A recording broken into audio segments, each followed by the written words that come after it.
Je ne sais pas s'il faut se réjouir ou s'il faut pleurer, pardonnez-moi. Se réjouir, bien sûr, rien de plus grand.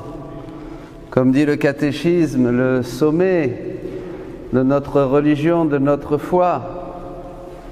Jésus, vivant, réel, comme il y a 2000 ans, présent dans toutes les églises, dans les tabernacles, il est là. Et bien sûr, on le célèbre, on lui met des fleurs et on le met dans des ostensoirs, toujours plus beaux, enfin pas toujours.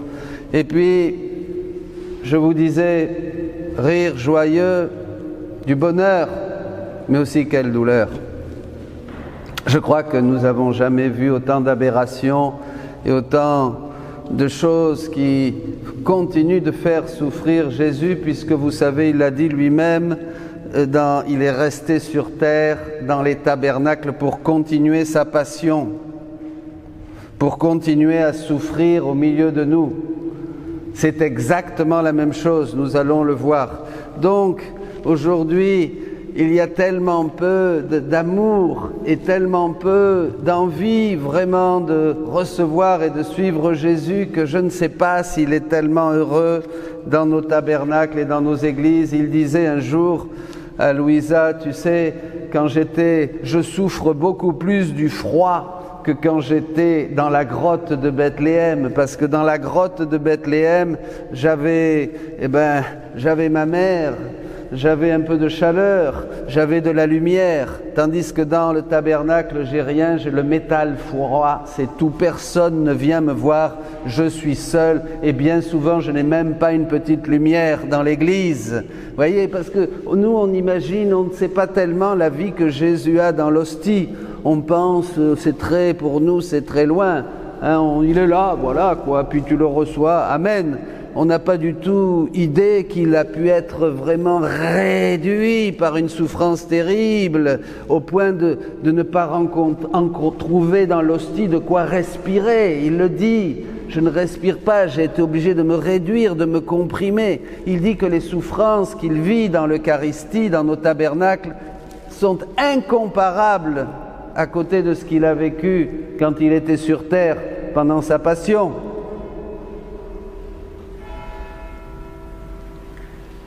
Ça fait réfléchir.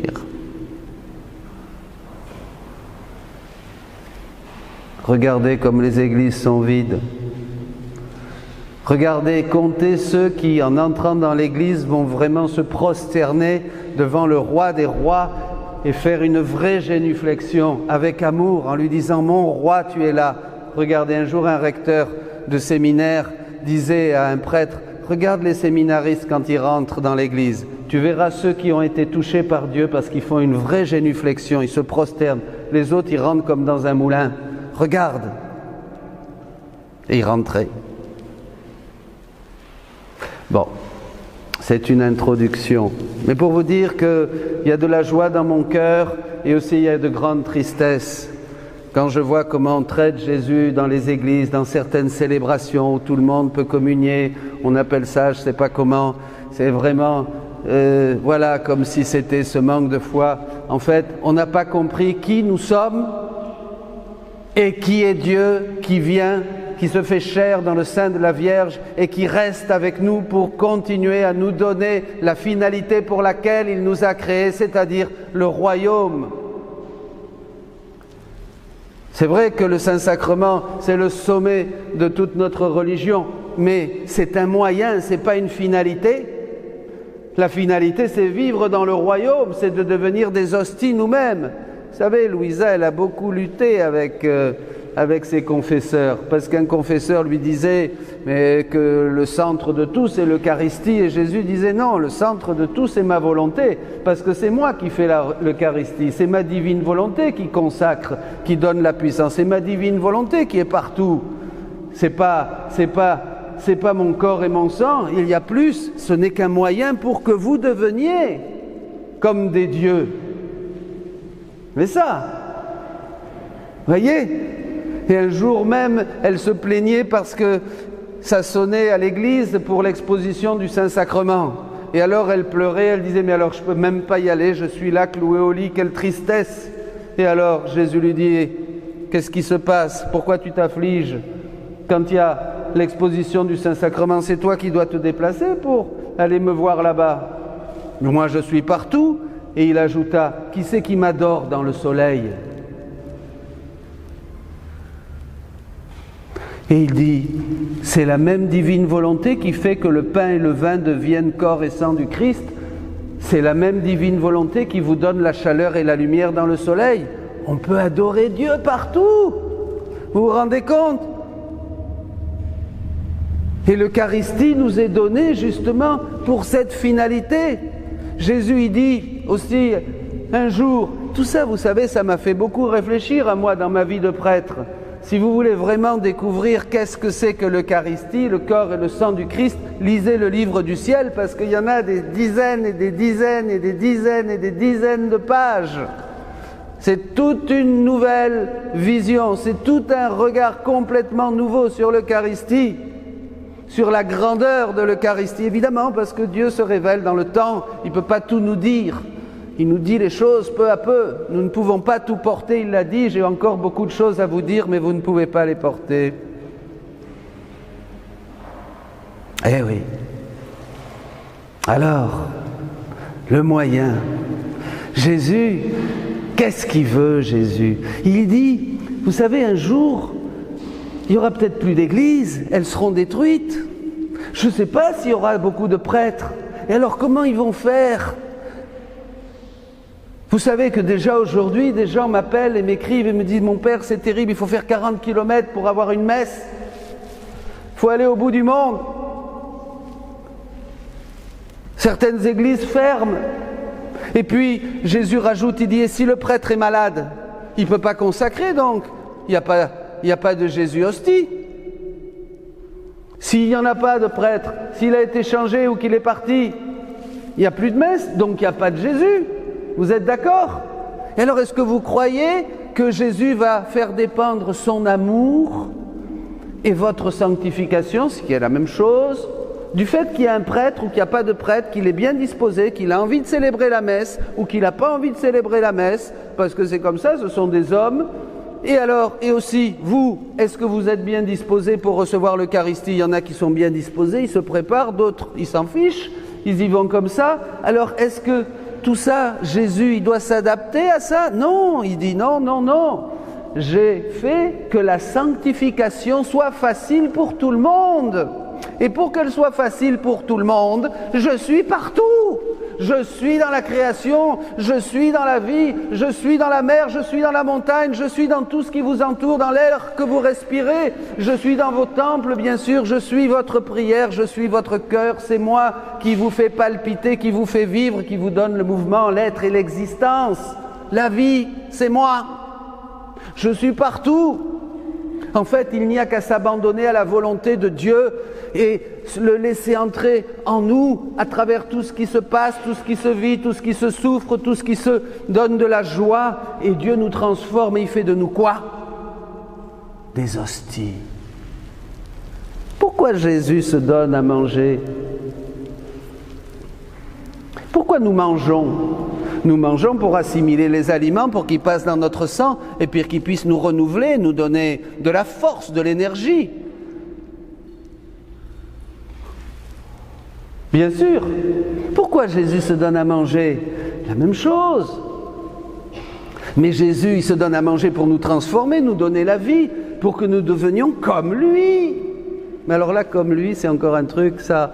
On va faire des métaphores, on va dire oui, comme lui, c'est gentil. Non, non, comme comme dans l'hostie.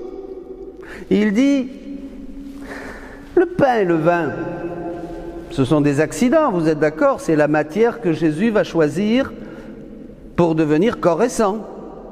Il a choisi le pain et le vin. Bon, mais dans le pain et dans le vin, dans le pain, il s'embête. Parce que le pain ne lui dit rien. C'est une matière. Vous êtes d'accord avec moi?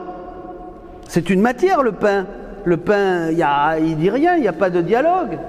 Et il dit qu'il préférerait beaucoup aller dans nos cœurs et que c'est une matière beaucoup plus noble, notre cœur, notre âme est une matière beaucoup plus noble parce que là, quand il est reçu, il y a une correspondance d'amour, il y a je t'aime, je t'adore. Le pain ne dit rien, il dit même, alors ça fait sauter les âmes, et c'est tout à fait vrai, que l'hostie dans le tabernacle, il dit c'est une hostie morte. Il dit Jésus, je suis là, je suis mort, je suis emprisonné, réduit, je ne peux pas respirer, j'ai rien là-dedans. Il dit ça, vous vous rendez compte? Et ce qu'il veut, Jésus, c'est des gens, c'est des enfants qui ont soif et faim de lui pour pouvoir sortir de l'hostie, que les accidents se brisent, vous voyez, comme un miroir, alors ça se brise, et là il est libéré, parce qu'il a tes mains, tes yeux, tes pieds, ton nez, ton cœur, tout, et il peut vivre, il peut palpiter, il est vivant. Et ça fait réfléchir. Est-ce que vous voulez être des hosties?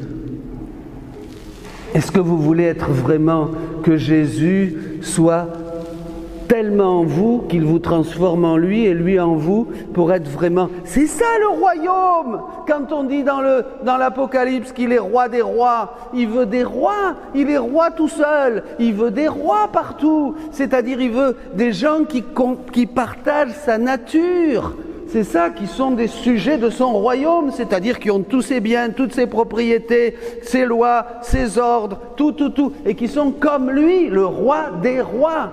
Des gens qui sont comme lui. Et alors donc, il va se donner en nourriture sur le chemin si long de la rédemption pour que justement nous arrivions au but, à la fin du chemin, qui est le royaume, qui est vivre dans le royaume de sa divine volonté, vous comprenez? Ah, c'est très très important. Et Louisa, un jour, elle dit, tu vas pas commencer à me dire que vivre dans ta divine volonté, c'est plus que communier au corps et au sang du Christ, c'est plus que la communion sacramentelle. Et Jésus lui dit, bien sûr que c'est plus. Vivre dans ma divine volonté, c'est beaucoup plus que communier à mon corps et à mon sang, bien sûr, car la communion sacramentelle dure quelques minutes, alors que la vie dans ma volonté est une communion perpétuelle, plus encore une communion éternelle, elle se prolonge éternellement dans le ciel. La communion sacramentelle peut rencontrer des obstacles, par exemple quand on ne peut pas communier, on ne peut pas, ou on est malade, ou pour d'autres raisons, ou encore celui qui doit l'administrer peut être indisposé. La communion dans ma divine volonté n'est sujette à aucun empêchement. Vivez. Voyez, il faut comprendre ça, sinon on est idolâtre. On va mettre des fleurs, on va faire ceci, on va exposer, voilà, puis on va se mettre, on va faire des prières, mais on n'a pas devant Jésus en pensant qu'il va être content. Il va être content, j'ai mis les fleurs, j'ai récité telle et telle prière. Ben oui, il est content, comme dit la Vierge au début du livre. Oui, ben oui, des petits sacrifices, c'est mignon. C'est mignon. Les enfants sont mignons. Voyez? Mais attendez, le plan de Dieu, c'est pas qu'on soit mignon. À l'église, bien habillé, bien coiffé. Le plan de Dieu, c'est qu'on devienne participant de sa nature divine pour être comme lui et retrouver ce que nous avons perdu, la vie divine, la vie dans la divine volonté et tous les dons pour que nous soyons vraiment des fils glorieux. C'est ça le plan de Dieu.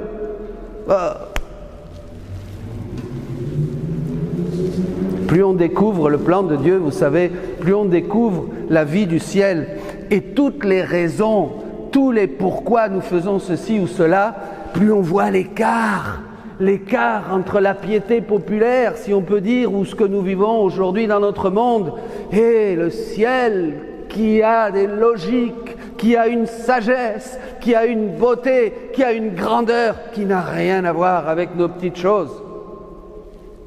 Comme devait souffrir notre Seigneur quand il s'affrontait avec les pharisiens, les scribes et tous ces gars qui n'avaient rien compris. Heureusement, les petits comprenaient. Alors, le corps et le sang du Christ. Alors, je vais vous lire un texte pour terminer parce que c'est trop beau. Vous le trouverez dans le volume 35 au 24 janvier. Ma bonne fille, ma première prison fut l'amour.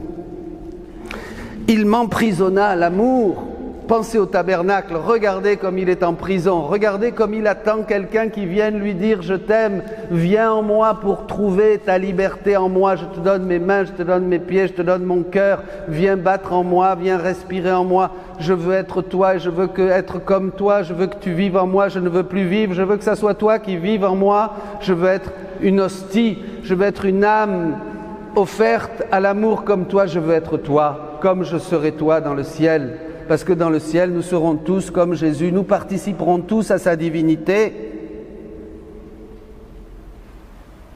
Si on veut être des vrais chrétiens, il faut toujours méditer sur le ciel. D'ailleurs, il l'a dit Jésus dans le Notre Père, que ta volonté soit faite sur la terre comme au ciel. On aurait dû dire, les apôtres auraient dû dire, mais attends, enseigne-moi comment on l'a fait au ciel pour que je puisse la faire pareil sur la terre. Si tu ne nous dis pas, Jésus, comment la volonté de Dieu se fait au ciel, comment je saurais, moi, comment la faire sur la terre? Vous êtes d'accord avec moi? Donc c'est ça qui est important, pas le reste.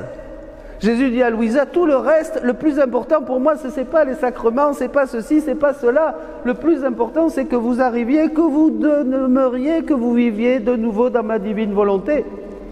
C'est la finalité de tout. Alors, l'amour m'emprisonna si bien que je n'avais même pas la liberté de respirer, de palpiter ou d'œuvrer. Emprisonné. Par conséquent, mon amour m'emprisonnait dans le tabernacle. Mais avec raison et avec une très haute sagesse divine. Il y avait un propos de Dieu, un propos. Il y avait un plan divin. Tu dois savoir que les chaînes de mon amour m'ont fait quitter le ciel durant mon incarnation. Je suis descendu du ciel à la recherche de mes enfants, de mes frères, de mes sœurs, afin de former pour eux avec mon amour des prisons d'amour pour rendre leur fuite impossible. Il veut nous attacher, il veut nous lier, il veut nous prendre, il veut nous enfermer dans son amour, dans son cœur. Mais en partant, je continuais à rester au ciel puisque mon amour étant ma prison, me gardait dans les régions célestes. Écoutez maintenant. Ayant rempli mon ministère ici-bas, je suis remonté au ciel tout en demeurant emprisonné dans chaque petite hostie sacramentelle. Sais-tu pourquoi? Parce que mon amour, doux emprisonnement, me disait, là c'est la divine volonté, c'est le Père qui parle à son Fils. Le dessein pour lequel tu es descendu du ciel sur la terre n'est pas accompli. Où est le royaume de notre volonté? Il n'existe pas et n'est pas connu. Donc vous voyez bien, c'est ça. La raison pour laquelle Jésus est dans le Saint-Sacrement et dans l'hostie, et pourquoi vous communiez, et pourquoi il est dans le tabernacle, c'est pour que le royaume de la divine volonté s'instaure sur la terre, dans nos cœurs et sur la terre et dans toute l'Église. Demeure donc prisonnier dans chaque hostie sacramentelle.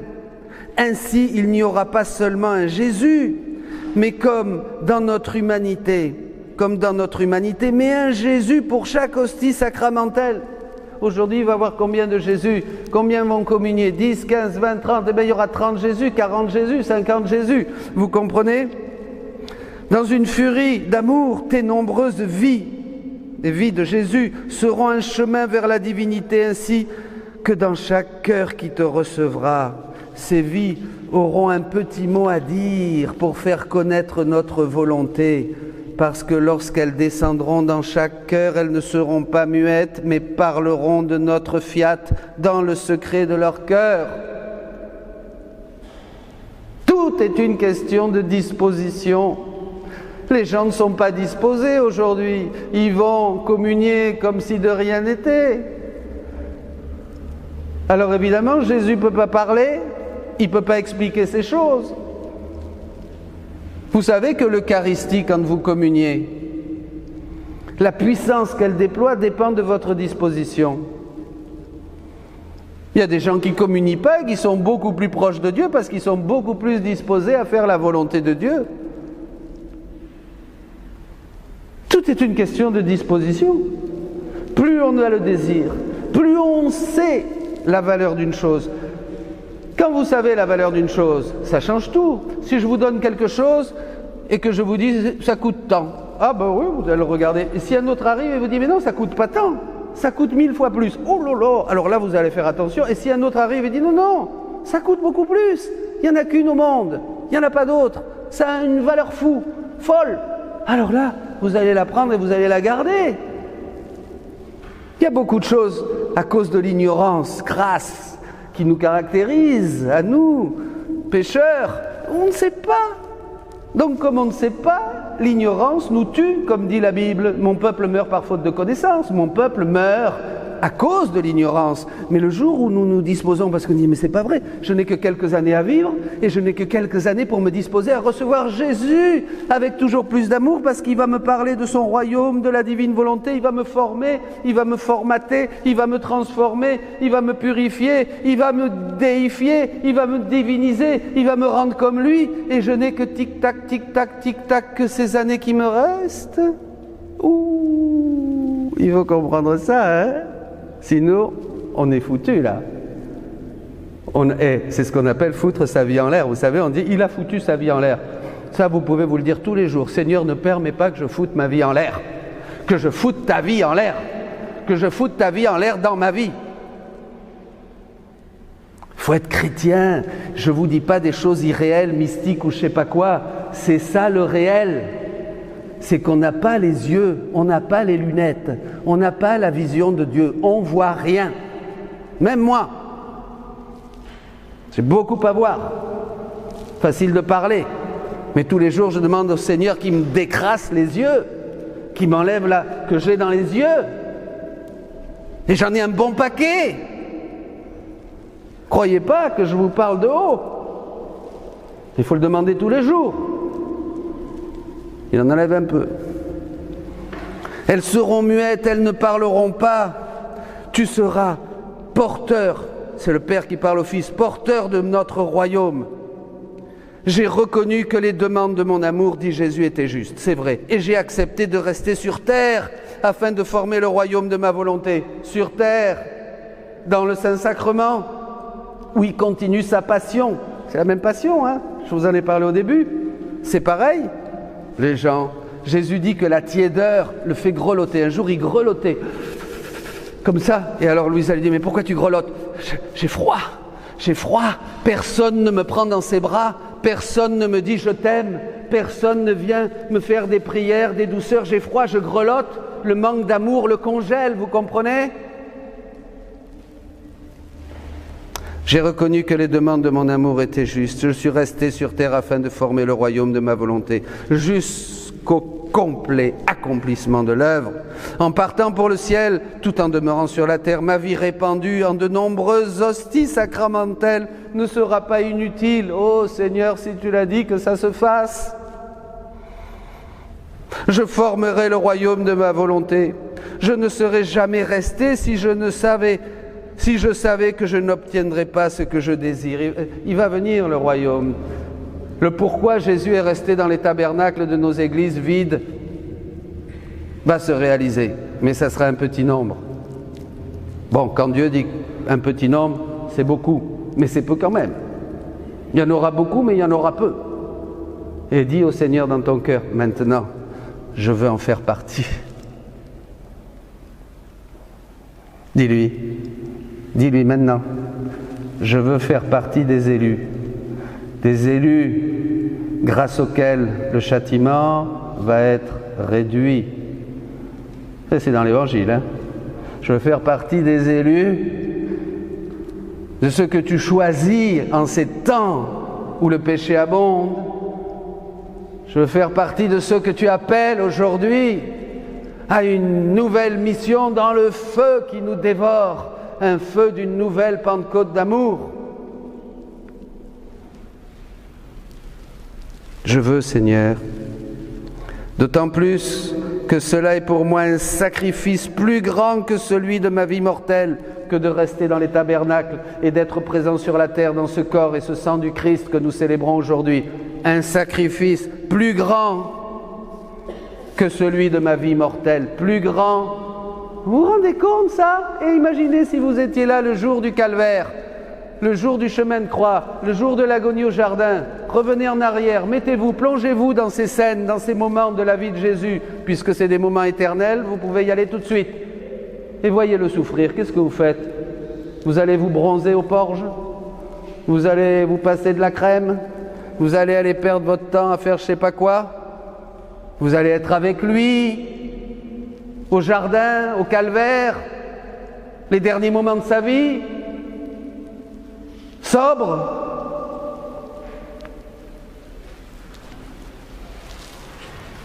Combien de larmes secrètes, combien de soupirs amers, au milieu des flammes d'un amour dévorant, dit Jésus, qu'il souffre aujourd'hui dans l'Eucharistie, que vous allez recevoir une vie nouvelle. Ce royaume viendra au centre de mon amour, il brûlera le mal de la terre en s'armant de sa toute-puissance. Victoire après victoire, il obtiendra notre règne au milieu des créatures pour le leur donner. Je prie pour chacun d'entre vous, pour que nous découvrions tous en Église que le grand moyen, le sommet de notre foi, c'est l'Eucharistie, c'est Jésus présent dans son corps et dans son sang, mais c'est un moyen pour arriver à une finalité. La finalité, c'est vivre ce que vivait notre premier père Adam, c'est-à-dire être roi de toute la création, régner par lui, avec lui et en lui, régner avec le Christ, être un autre Jésus dans ce monde.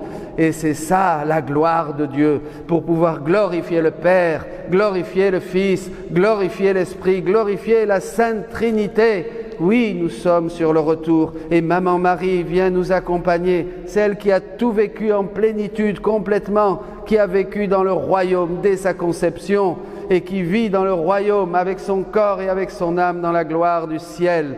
Demandons à notre Mère Marie de nous ouvrir les yeux sur le grand trésor que nous avons, Jésus, comme il l'a promis, présent au milieu de nous, dans son corps et dans son sang, jusqu'à la fin du monde, pour nous aider à aller dans le royaume qu'il nous a promis. Amen.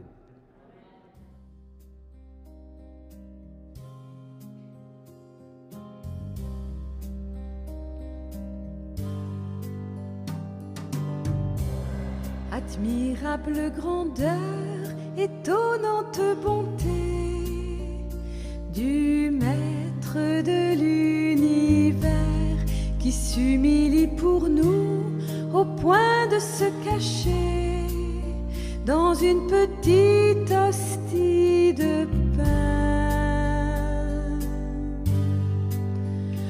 Regardez l'humilité de Dieu. Regardez l'humilité de Dieu, regardez l'humilité de Dieu et faites-lui hommage de vos vies. Faites-vous tout petit, vous aussi devant Dieu, pour être élevé par lui. Ne gardez rien pour vous, offrez-vous tout entier à ce Dieu qui se donne à vous. Regardez l'humilité de Dieu, regardez l'humilité de Dieu, regardez l'humilité de Dieu et faites-lui hommage de vos vies. Regardez l'humilité de Dieu, regardez l'humilité de Dieu, regardez